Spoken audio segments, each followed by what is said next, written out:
on blast. The craziest move or the most shocking move of the week was the fact that the Golden State Warriors, yes, that Golden State Warriors team that has won back-to-back NBA championships, 3 of the last 4 NBA championships, a team that starts 4 All-Stars, added DeMarcus Cousins. Added a 5th All-Star.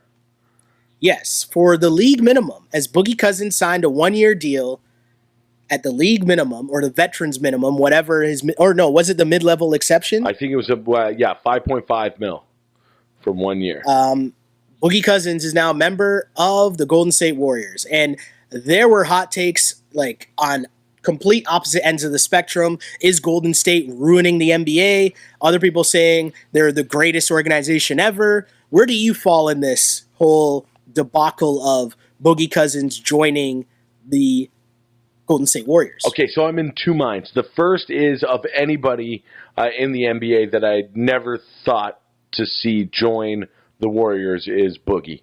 Yes. We know that he doesn't really like Draymond. He doesn't like Kevin Durant. He talks shit to all the Warriors all the time. He's called them corny. He's with us and thinking that the Warriors are corny. Yes. And so to see him now join the Warriors for this limited amount of time, you might think, I'm shocked. You know, on my other side of my brain, this is the best move Boogie Cousins could have possibly made. Not just for his financially or basketball wise, but personal. Like teams, when he becomes a free agent next year, are going to take what he did here into account, and it's going to be a big positive for him. Yeah, he's betting on himself, and also there's no pressure on him now, right? Like, if he goes to another team that might be struggling, that like needs him, right? He's got to hurry up and come back, and there's going to be pressure on him to perform, and the talk is going to be, is he the same Boogie Cousins that's putting up 20 and 10? Well, on the Golden State Warriors, we know he's not going to put up 20 and 10. So that pressure is eased off. Obviously, all assumptions are that the Golden State Warriors are going to win an NBA championship. And now you got to put that respect on his name if that happens as an NBA champion, the same way that it's rebuilt a lot of different personalities that are known to be a little off the wall here. We're talking Swaggy P, we're talking JaVale McGee, right? Like, you've had to make those guys NBA champions now. And so if you're Boogie Cousins and you look at the opportunity to be able to do that while you're rehabbing and the pressure's not on you to rush back, because obviously they don't need you, right? It's a very good look for Boogie Cousins. So I'll say this. I understand the move that Boogie Cousins makes in the same way that I understand the move that Kevin Durant made in joining the Golden State Warriors. On the same token, though, I think it's lame as hell. And I think it's super corny in the sense that, and I'm saying this as, you know, we're talking as basketball fans, right? And we're talking about people who played sports, and sports is competition and all that. So to me, it's super lame because Boogie Cousins, you know that if you're healthy, they don't need you. Yeah. Just like Kevin Durant, I know that Kevin Durant's won Finals MVP the past 2 years, and I get all that, but Golden State didn't need you to win a championship. They were champions before you joined their team. They were a 73-win team that's arguably one of the best teams in the NBA's history before you came. So they didn't really need you, right? So in sense of people who play sports, people in competition, as a fan of basketball, it's a whack move. If I take a step back and look at the business side of it, I understand why Kevin Durant did this, and I understand why Boogie Cousins did this. But I like to think that I can also think that they're lame moves. Is that fair, Webby? Sure. Does that make sense? For sure. I really do think Boogie's choice makes a little more sense to me than Kevin Durant's did. Because like Kevin Durant came within one game of taking down the Warriors with the Thunder, and then dropped that team to go and join the team that he couldn't beat. Meanwhile, Boogie's just never played in the playoffs. And it's not like he's signing there for the rest of his career. This is just to get himself healthy, get himself a taste of the playoffs, see what he can do, show his skills to a bunch of coaches in the league that he can kind of play ball with a team like this. And then after his year, I'm sure he'll go somewhere to the next super team that needs him. Probably even the Lakers. Who knows, right? I mean, and again, business-wise, I understand both moves. Competition-wise, as a fan of basketball-wise, totally lame. And that narrative gets cluttered a little, right? And the narrative that you heard this week about everyone's mad at Golden State for ruining basketball. I don't think they ruined basketball, because to me as a fan, like, you need that hero and villain type thing, right? Like, you need someone to root for or someone to root against, and Golden State gives me something to root against. So, like, I don't think they ruined basketball, right?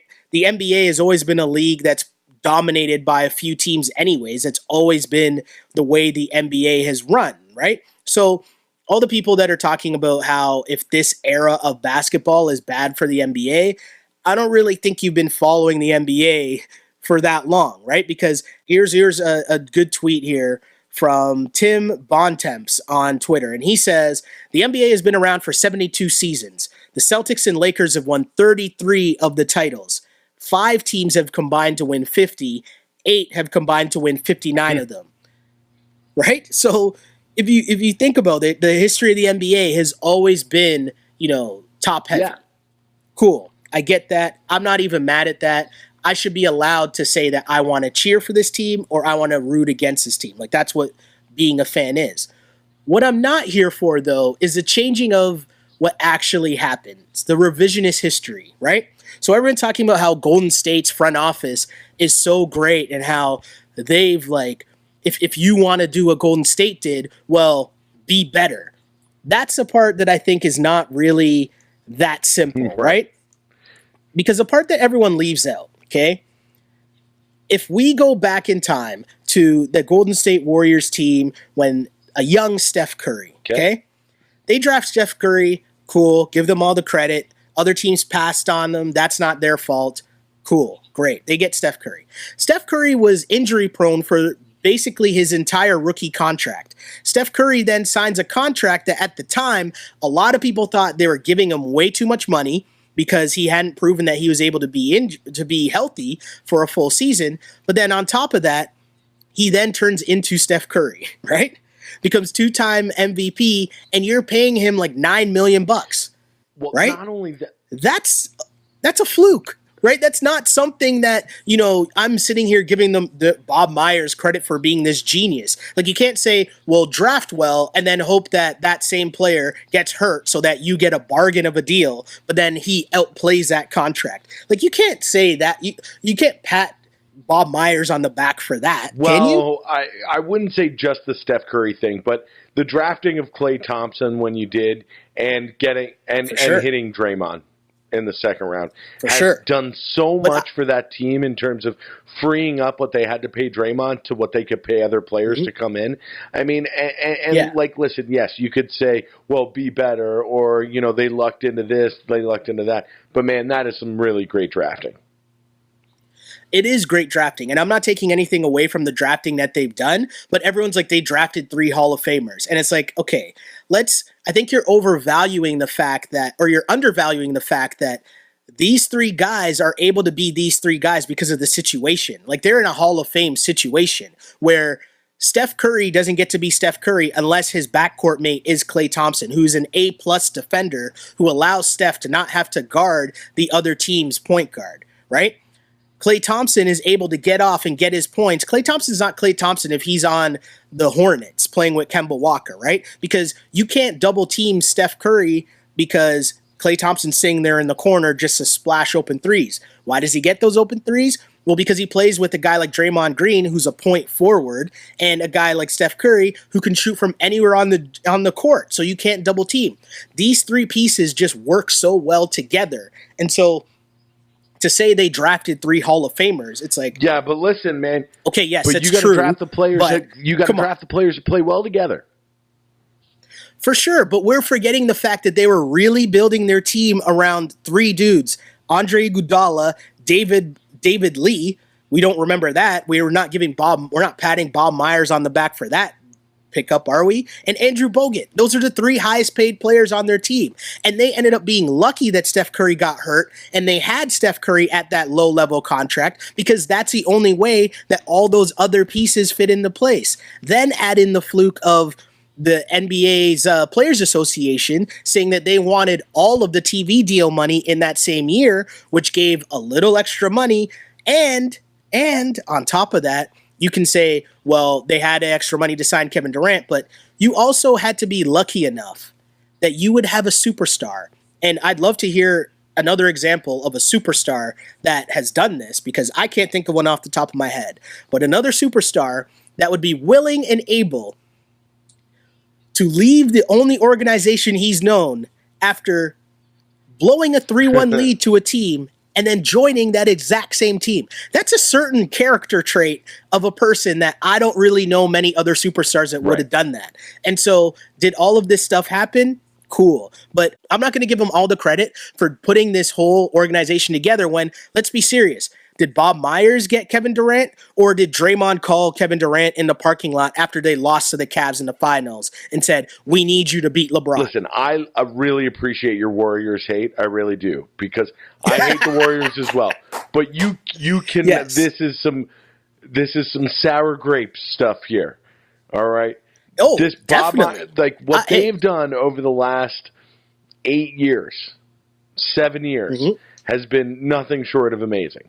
They've turned their franchise from a small market, barely relevant team whose greatest achievement, well, I mean, they had won an NBA championship. Their greatest achievement in the past 20 years would be upsetting the Dallas Mavericks in a first-round playoff matchup. Okay? For sure. In 7 years, they've turned this team into a juggernaut. Now, I agree with you. They got lucky here and there, but it really started with drafting those 3 guys.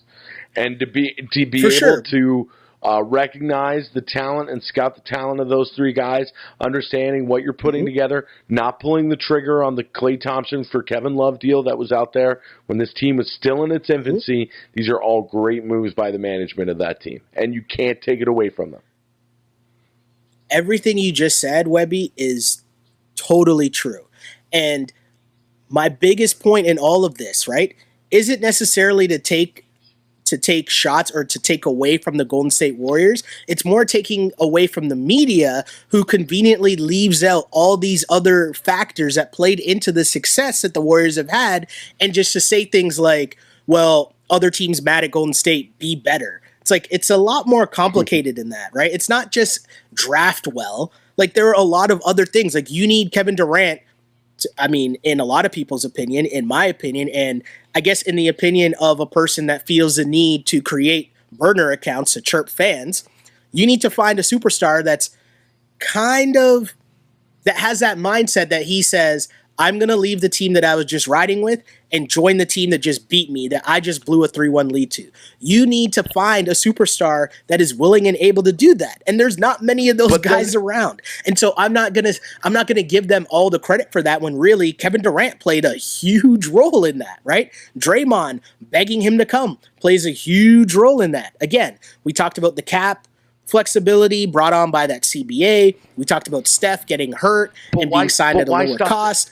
Those are all massive factors, Webby, that also, like, huge factors that add into, just draft well. That's why stop there, okay? You had your rival for the next 10 years trade one of their 3 pieces to the Houston Rockets for almost nothing.